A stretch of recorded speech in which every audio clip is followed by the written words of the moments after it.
Comecemos com uma pergunta simples que sai ingênua. Ao segurarmos um lápis, o que impede que o lápis entre dentro dos nossos dedos ou que a nossa mão atravesse o lápis?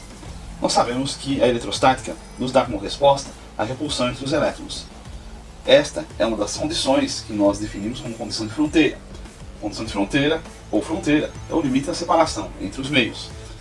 Na física, as fronteiras podem ser delimitadas por diferença entre densidades, devido à eletrostática, gradiente térmico, entre outras condições características. Mas no caso do eletromagnetismo, que é o nosso objetivo de estudo, especificamente na eletrostática, como se comportam as fronteiras na presença de campo elétrico? Ou como o campo elétrico se comporta ao atravessar uma fronteira? Como os campos E e D são afetados nessas fronteiras?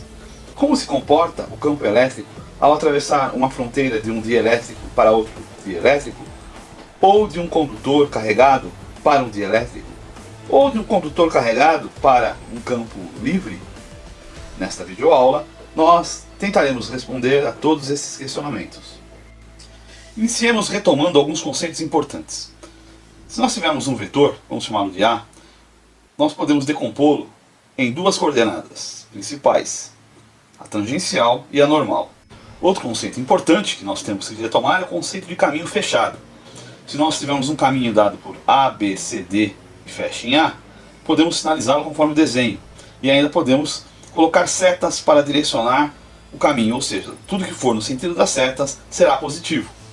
Agora estamos preparados para aplicar o produto escalar do vetor A ao caminho fechado ABCDA.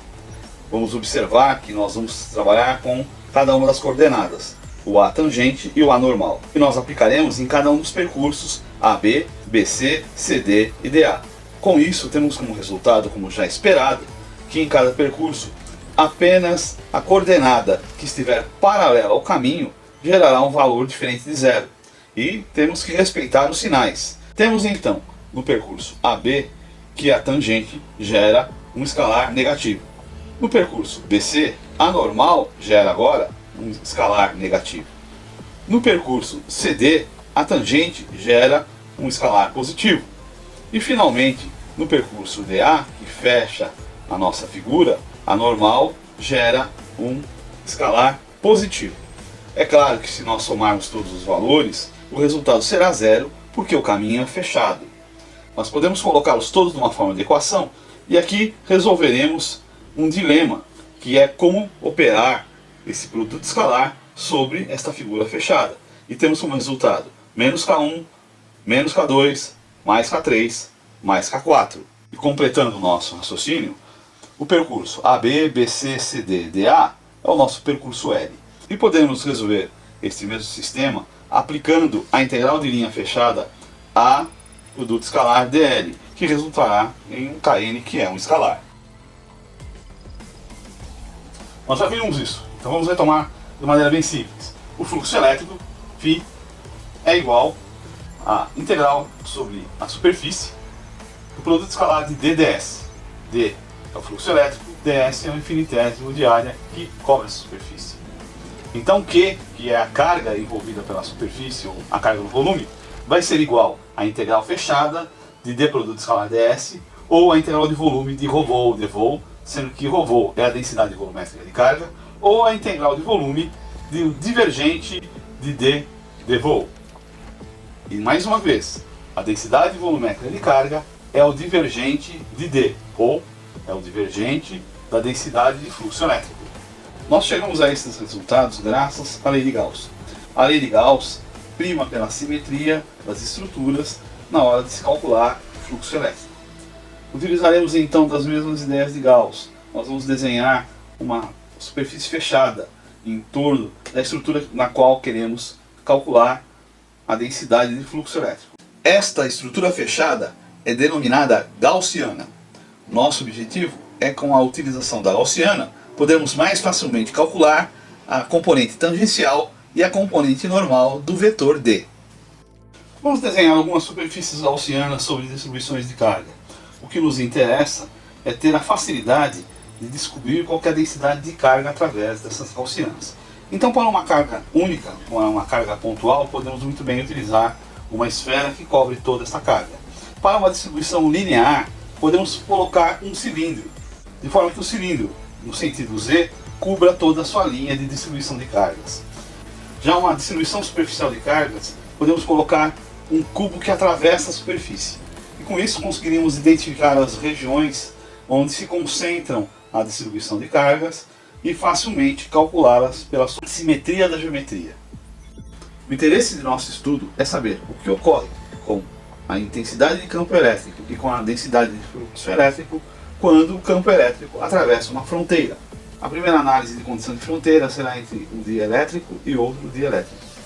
Teremos um dielétrico superior, desenhado em amarelo, em que utilizaremos o subíndice 1 para caracterizá-lo, e o dielétrico inferior, desenhado em laranja, com o subíndice 2. Em ambos os dielétricos há presença de campos elétricos, E1 e E2 respectivamente. Ambos os campos elétricos têm as suas coordenadas destacadas, ET para a coordenada tangencial e EN para a coordenada normal. De modo que, no dielétrico superior, teremos ET1 mais EN1, resultando o campo elétrico E1, e no dielétrico inferior, teremos ET2 mais EN2, resultando o campo elétrico E2. ε1 é a permissividade elétrica do dielétrico superior. ε2 é a permissividade elétrica do dielétrico inferior. Aproveitamos para desenhar uma circuitação onde realizaremos o produto escalar de cada uma das coordenadas para verificar o resultado das ações dessas coordenadas de cada campo elétrico sobre a fronteira. Assim temos uma circuitação fechada, feita no sentido horário, que consideraremos positivo, dado pelo circuito A, B, C, D, A. Os lados AB e CD são iguais e serão denominados ΔW. Os lados BC e DA também são iguais e serão denominados ΔH. Como em ΔH ou no lado BC, DA, a travessia da fronteira, dividiremos ΔH em duas partes, de meio H cada um. E com isso estamos prontos para poder resolver a equação que é aqui dada, sendo que esta equação tem como resultado 0. Depois de fazer algumas contas, conforme estamos mostrando aqui, chegamos que a coordenada ET1 é igual à coordenada ET2.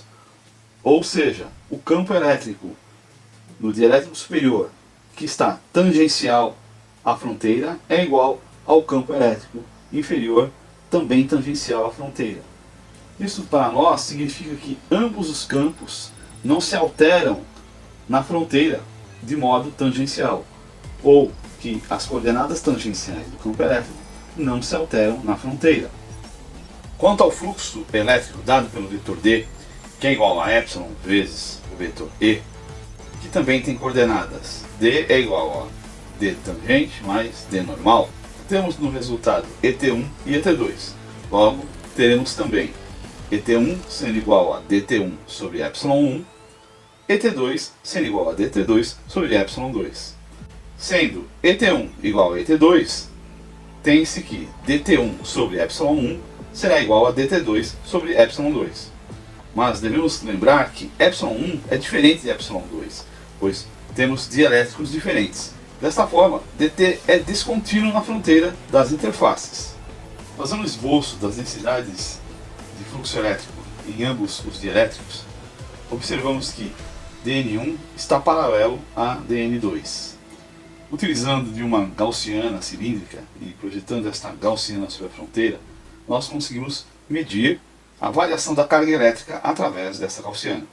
Lembrando que ΔQ é igual a ρS ΔS, ou seja, a variação da carga elétrica é igual à densidade superficial vezes a variação da superfície desta gaussiana. Ainda podemos observar que ambos os vetores dN1 e dN2 são paralelos ao vetor ΔS da superfície. Observando ainda que dN2 está no sentido contrário de dN1, por isso o sinal é negativo. Logo, depois de algumas contas, como estamos fazendo aqui agora, conseguimos chegar ao resultado de que ambos as normais de dN1 e dN2 são iguais. Como dN1 é igual a ε1 vezes dN1 e dN2 é igual a ε2 vezes dN2, E sendo ε1 diferente de ε2, como já foi anteriormente mencionado, verificamos que a componente de campo, ou da intensidade de campo, a componente normal, é descontínua na fronteira. Aqui cabe relembrar que εr é a permissividade relativa do material, também denominado constante dielétrica. Essa permissividade relativa é uma razão entre a permissividade do dielétrico e a permissividade do espaço livre, que é igual a 1 sobre 36 vezes π vezes 10 elevado a menos 9 farad por metro. Então chegamos à definição de que as componentes tangenciais do campo elétrico ou intensidade de campo elétrico são as mesmas em ambos os lados da fronteira e que as componentes normais da densidade de fluxo elétrico são contínuas pela interface da fronteira. Outra questão importante que podemos inferir é que, se conhecemos o campo elétrico de um lado da fronteira e como é a característica da fronteira, podemos entender como será o campo elétrico do outro lado da fronteira. Uma questão importante é o que nós denominamos como lei da refração do campo elétrico em uma fronteira. Em geral, a interface entre dois dielétricos causa o desvio das linhas de fluxo como resultado da diferença no número de cargas de polarização que se acumulam em cada lado da interface na fronteira. Lembrando que a refração é um efeito que acontece na luz, e a luz também é uma onda eletromagnética. Então, olhando o nosso esquema, nós conseguimos inferir que se tivermos um campo E2 incidindo no que nós denominamos lugar de incidência na fronteira, ele se propagará para o campo E1. Verificamos então no esquema que E1 seno de θ1, que é o nosso ET1, é igual a E2 seno de θ2, que é o nosso ET2. Logo, E1 seno de θ1 é igual a E2 seno de θ2. Além disso, ε1 E1 cosseno de θ1, que é o nosso dn1, é igual a ε2 E2 cosseno de θ2, que é o nosso dn2, e, como já vimos, dn1 é igual a dn2. Se fizermos a razão de E1 seno de θ1 por ε1 E1 cosseno de θ1 ser igual a E2 seno de θ2 por ε2 E2 cosseno de θ2, que no final das contas nos levará a uma razão de tangentes. O resultado que fica é a razão entre as tangentes θ1 para θ2 está na mesma proporção da razão da permissividade entre E1 e E2. Ou de outra forma, tangente de θ1 sobre tangente de θ2 é igual a εr1 sobre εr2. E vale a pena lembrar que é o número de cargas de polarização em cada lado da interface que provoca a refração. Agora trataremos da condição de fronteira condutor dielétrico.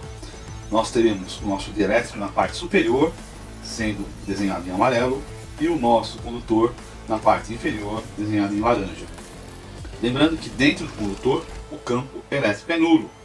Assim, tendo um campo no dielétrico, esse campo também vai ser decomposto nas suas componentes N, E normal, e ET, E tangencial. Lembrando que ε é igual a ε0 vezes εr. Colocamos também uma circuitação ABCD. Dessa vez estamos fazendo no sentido anti-horário, porque pouco importa, o importante é, na hora de fazer um produto escalar, que seja respeitado os sentidos. E também lembrando que AB é igual a CD, que é igual a ΔW. E também DA e BC são iguais e é igual a ΔH, de forma que também comporemos meio ΔH na parte em que entra para uma das interfaces. A equação que nós temos vai ficar 0 ΔW mais 0 ΔH sobre 2 mais EN ΔH sobre 2 menos ET ΔW menos EN ΔH sobre 2 menos 0 vezes ΔH sobre 2, isso é igual a 0.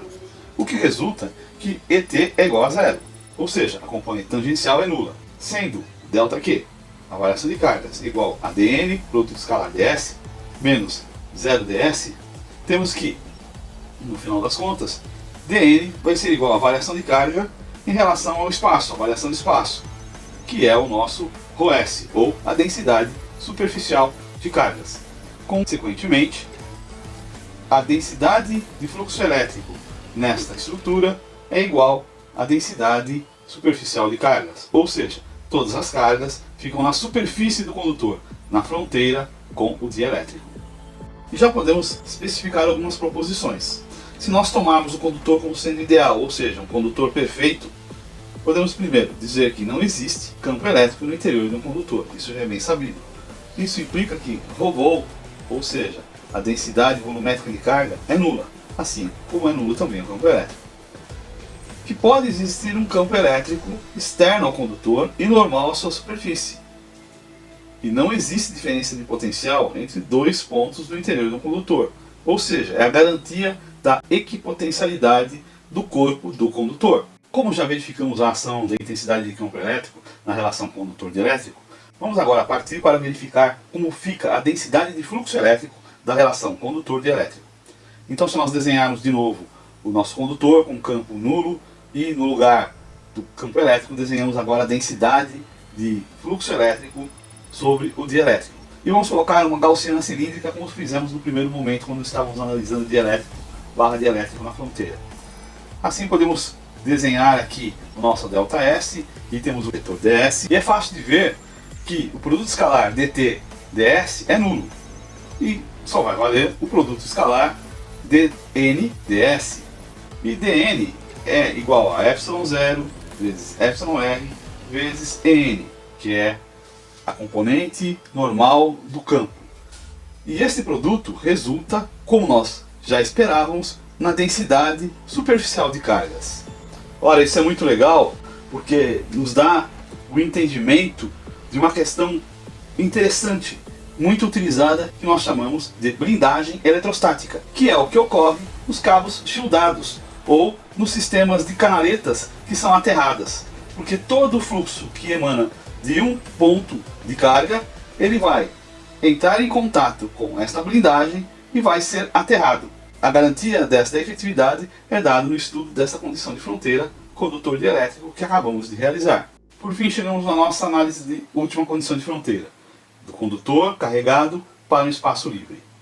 De novo, o condutor vai ficar na parte inferior e nós vamos fazer os desenhos dele em laranja e vamos usar verde agora na parte superior para o espaço livre para desenhar os esquemas de intensidade de campo elétrico e densidade de fluxo. Observamos que no espaço livre o epsilon é igual a ε0, porque o R é unitário. Fazendo as contas, de novo nós vemos que a parte tangencial da densidade de fluxo elétrico é nula. E a parte normal, ou seja, a componente normal da densidade de fluxo elétrico, o dN, vai ser igual ao ρS, ou seja, a densidade superficial.